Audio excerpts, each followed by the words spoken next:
Hey, on a serious note, welcome back to the biggest agricultural platform in Namibia known as Nduna Wengombe, which means headman of cattle. This is its other feature show that I do on my YouTube channel known as On a Serious Note, which is a feature where I just speak about my agricultural experience. I need to play around with the light here because I'm seeing there's a shadow, but it's fine because I put the camera is on a stand, not on the table. So I recall, man, today, actually earlier today, on this lovely Friday, earlier throughout the day, I was on Twitter. I mean, not Twitter, Instagram. I was just scrolling through Instagram and then I saw somebody I follow, a farmer from South Africa. He's doing horticulture. Check out the Nduna Ngombe page on Instagram. You'll find, I think his name is I am Pumizo. I hope I didn't butcher his name. That's his name. He's into horticulture. He's a farmer in South Africa and he's doing serious horticulture business. So he said, this is what he wrote. He wrote this that made me take a snap of it and actually take a screenshot of it and actually keep it in my phone. He said, I'd love to take the moment to congratulate all the matrics of 2022, this in South Africa, and advice. Don't study agriculture if you don't have a farm. If you don't know what to study, take a gap year and figure it out. Be safe. So it took me back to the conversation I had back when I was still in high school, completing my high school years. I wasn't the sharpest pen around, I wasn't the sharpest pencil. So when I completed my high school, I remember my debate coach by the name of Miss Toons Alwendo. We call her Toons. I think it's Tuna. Her full name is Tuna Alwendo. We call her Toons Alwendo. Um, One set us down because I was part of my former high school, Auckland High. Big ups to Auckland. I'm a Auckland High alumni. I need to go back and do something big for my school. She sat me down and asked me, "What do you want to go study when you're done with high school?" Everybody was in the debate club. People were saying law, engineering, politics, accounting, mathematics. Mitchell, what do you want to study? I said, I want to go study agriculture because we had just started farming in 2010. So we're in the process of still doing our agribusiness. So I was in that mindset that look, we started this farming thing. We're probably gonna one day want to build it to be one of the biggest farms in Namibia. So I need to get qualifications in this course. And also back home, my dad was busy nudging me. My dad was like, we'll study agriculture, agriculture, agriculture. But then she told me otherwise. She was like, agriculture. I was like, yeah, I'd love to study agriculture. She's like, if I have to be honest with you, agriculture is a good thing. It's good to study agriculture. It's good to learn the process of making food, taking care of animals, and so forth. But I have two relatives who completed their studies a while back and studied agriculture. One was sent out to Europe. He was in, I think it was Ukraine. This is way back before this Russia-Ukraine conflict happened. He was sent there to go study. Other one went to South Africa to go study agriculture. So the one who was in Ukraine got a bachelor's degree. The other one has a PhD in agriculture. The one who studied in South Africa. So these are two human beings in my family that studied agriculture, but they didn't get any employment. They're still job hunting. Because the Ministry of Agriculture itself, I know I sometimes take a shit on agriculture most of the time, but the Ministry of Agriculture itself is not employing people. People are getting it very difficult to get jobs at the ministry. They're getting it very difficult to get the jobs at the ministry. They're getting it difficult to get hired at the green schemes. They're getting it difficult to get hired at the government farms. It's a problem. And then I was like, okay, I'll put food to thought on that. Then I asked, okay, what do you think I should study? She was like, I think you should study media. And I was like, media. In Namibia is not, journalists aren't respected in this country. Namibia has two television stations. It's NBC, which is owned by the government, and then you have not SABC, then you have One Africa, which is partially privately, I think it's private owned. Those are the only two media stations we have. We're not like South Africa where you have SABC, then you have MultiChoice, Mnet with its various channels, and so forth. We don't have that luxury.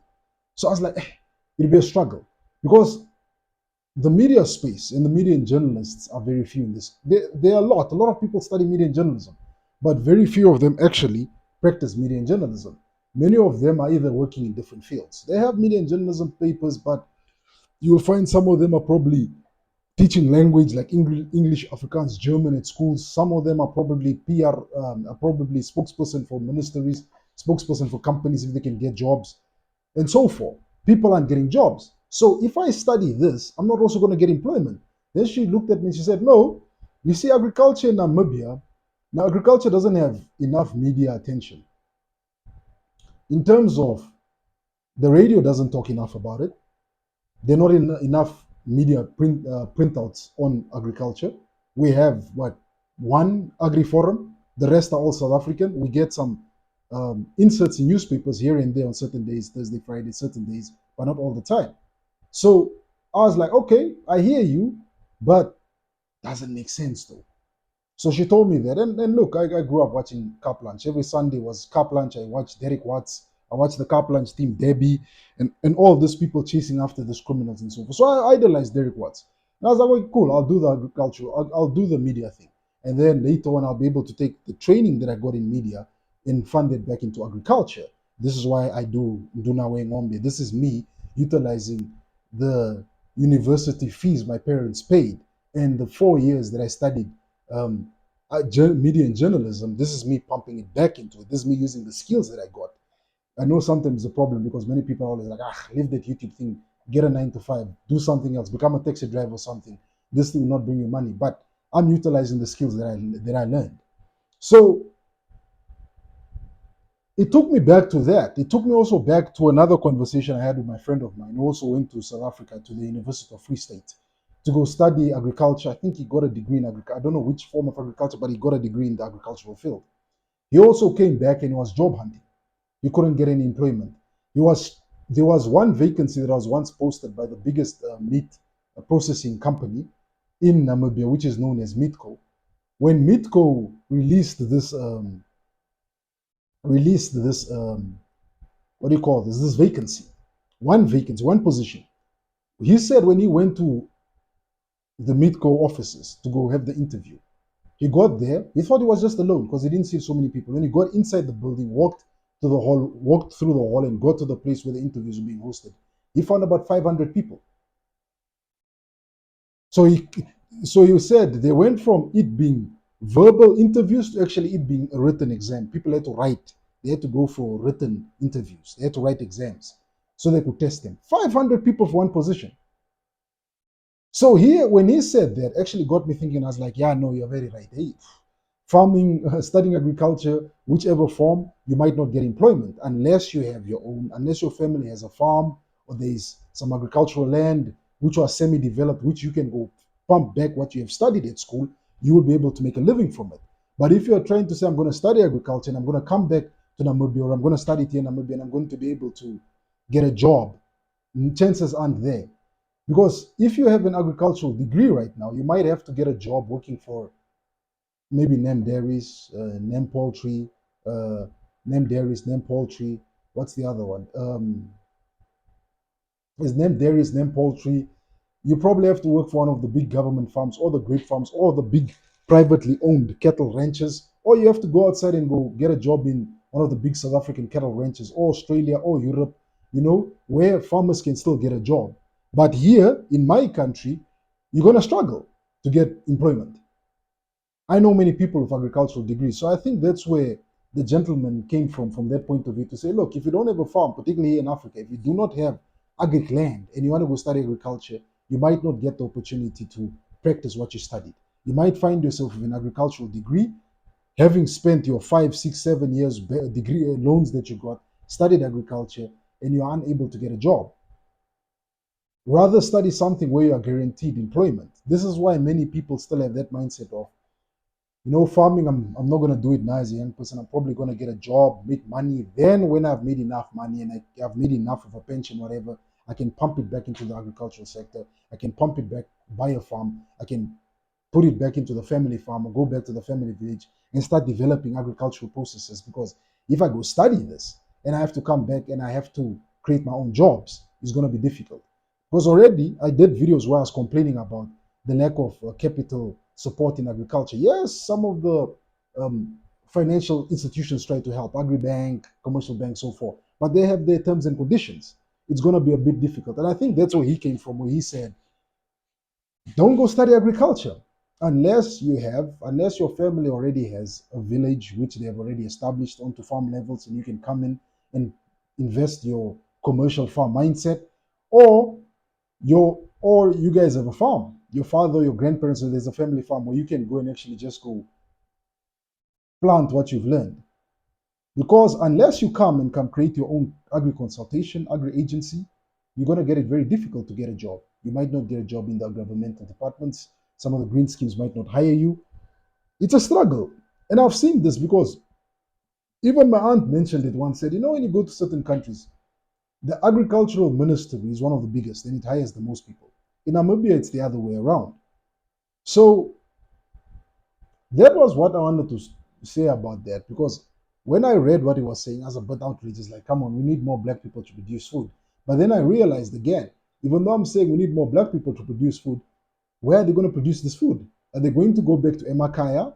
Are they going to go back to the villages and they're going to try and farm there? And then on top of that, when they try and farm there, they might get it very difficult to source funds. So do we get another person who holds an agricultural degree or agricultural PhD or agricultural papers and ends up, rather than practicing it, he ends up becoming an agricultural teacher at school, or he ends up getting into the teaching field and he starts probably teaching natural science at school? This is the problem we have. The opportunities in agriculture are very limited for employment, but are vast if you want to do your own thing. If you have the money behind you, you can go ahead and do your own thing. Having a glass of whiskey here. It's a whiskey called Black Douglas. I'm a Scotch fan. If you want to know more about Black Douglas, watch The Outlaw King. But as I say, if you want to get involved, get the funding. If funding is available to actually allow you to go study agriculture, maybe you want to do animal husbandry, you want to come open up your own feedlot, if there is funding for that, go ahead. You will get money, you'll be able to employ yourself, and you'll be able to create jobs for others. But if you're going to go study it, and there is no opportunity for funding for you to start up this feedlot of yours, you're going to struggle to get funding for the feedlot. You're probably going to come back, you're going to struggle for the next 4 or 5 years to set up your feedlot, and then you're going to end up having to go work probably as a security guard, a teacher, or I don't know, in another field that you didn't study. It's not related to agriculture, just to make that money so you can fund it back into agricultural thing. It's going to take time. Because a good example I have is my dad. My dad too has an agricultural degree. He's not worked in the Ministry of Agriculture. He's not worked a day in any company that's involved in agriculture. Maybe now that he's retired, he's doing some of his farming. But he hasn't used that agricultural knowledge for the longest of times, which he acquired at university and his qualifications for. So that's the problem we have to sit down and look at. So I get where the gentleman was coming from, saying that I would rather tell young people not to go study agriculture, but rather study something that will guarantee them employment. Because it will be a waste after your parents send you to university, pay 20 something thousand a month, only for you to come home with your PhD or your degree and sit at home and not get jobs. Because maybe in South Africa, rainbow chicken. Maybe in Namibia, what is this? Nem fresh chicken, maybe Nem milk. What's the other one? Nem mills is not hiring enough people. One position over 600 students because everybody got papers in agriculture. So that's my 2 cents on a serious note. What do I say? Do I say study agriculture? I say study it, yes, but like the brother man said, study it if there's an opportunity for you. If your family already have a farm and you can go take that skills and fund them back into the farm, or unless you've been working already for a company like Mitco or what's the other one, Furm yesterday that makes livestock feeds, you're working for them and you are guaranteed an employment opportunity when you come back. But if you are going to go study it and you obtain that paper and you come home, you're applying for resettlement land, you're not getting state funds, you're not getting state funding for your agri processes, you're going to be sitting at home and you're going to be jobless.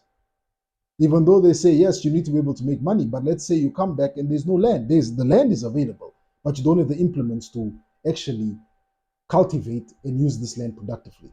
So that's why I support my dear brother here, Pum Zimo. I hope I'm saying his name right. I support him on that fact where he said that, look, study agriculture if there's an opportunity, if your government is offering grants, loans, whatever, and saying that if you go study it, we will hire you, you'll come work on our grape farms in the south, you'll come work on something for us, there will be an opportunity for you to make a living. But if there's nothing like that and you go study it, it'll become almost like a redundant qualification, almost like, what is the other one? I think office administrator is also becoming a redundant qualification, because nowadays you can actually outsource your office administration. Computers can do office administration. So what would I tell the matriculants of 2022 here in Namibia? I would say pick a course that can guarantee you an opportunity. If your family already have a farm, or your father has already said he's going to buy a farm, he's retiring, he's planning to buy a farm, then go study agriculture, because you can take what you've studied and plant it back into the farm. But if there's no opportunities of that, and employment chances in the agricultural sector are very limited, why go get a qualification that might not get you an employment, that might leave you sitting at home, that might leave you sitting at home in your parents' house, even though you are qualified agri-tech or agri-engineer or animal husbandry farmer? So I would advise you to rather look at a course or look at something where you guaranteed that once you leave university, you can get into the job market and actually get a job. Myself in media studies. It's helping with my YouTube channel, but it's not helping with employment. I'm not getting gigs. I'm not the Robert Marawa of Namibia or the DJ Fresh. So it is what it is. It is what it is. I would say, hey man, if you want to start agriculture, go for it, but just make sure that there is employment opportunity for you. If there is, then I say hell, go learn. But if there isn't, I would say hell, try something else. With that said, ladies and gentlemen, I just want to say, I just want to say, good night and to good health. Gezondheid.